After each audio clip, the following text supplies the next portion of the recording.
মানাই, এ মানাই, হ্যাঁ বলো।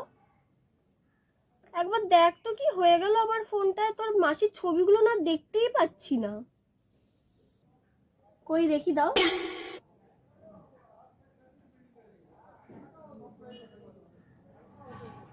আরে তোমার তো এফবিটাই লগ আউট হয়ে গেছে। ও, তো ঠিক করে দে। আচ্ছা চলো তাড়াতাড়ি পাসওয়ার্ডটা বলো। পাসওয়ার্ড? সে আবার কি, আমি কি করে জানবো? তুই তো খুলে দিয়েছিলি।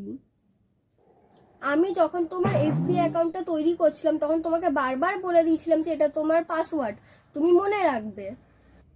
আমাকে তুই ওসব বলিসনি, আমি কি করে জানবো? ঠিক আছে তাহলে আমি আর কিছু করতে পারবো না। হ্যাঁ, তাহলে তোকে এতদূর পড়াশোনা করানোর মানেটা কি হলো বলতো, যদি তুই একটা জিনিসও না আমার মনে রাখতে পারিস। কি? তোমার পাসওয়ার্ডের সাথে আমার পড়াশোনার কি সম্পর্ক, আমাকে একটু এটা বোঝাও। তোকে এতদূর পড়াশোনা শেখানোর মানেটা কি হলো আমার, তুই তো তাহলে মুখ্যই থাকতে পারতিস। পাসওয়ার্ডটা নিজে বলছে, এখন আমার নামে দোষ। নিজে বললো, আমার নামে এখন দোষ দিয়ে দিচ্ছে।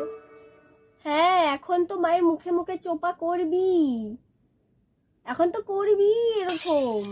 এই দিনটাও তো এখন আমাকে দেখতে হলো। হে ভগবান, এই দিনটাও তুমি আমাকে এখন দেখাচ্ছ। আমার মেয়ে কিনা আমার মুখে মুখে তর্ক করছে। হাহ। আচ্ছা ঠিক আছে, হয়েছে, অনেক অনেক হয়েছে, ঠিক আছে। ফরগেট পাসওয়ার্ড মেরে দেখছি, কাজ হলে হবে, নাহলে আমি কিছু জানি না, ব্যাস। আমি কিছু জানি না। কি বললি? কিছু না মাতে, কিচ্ছু না।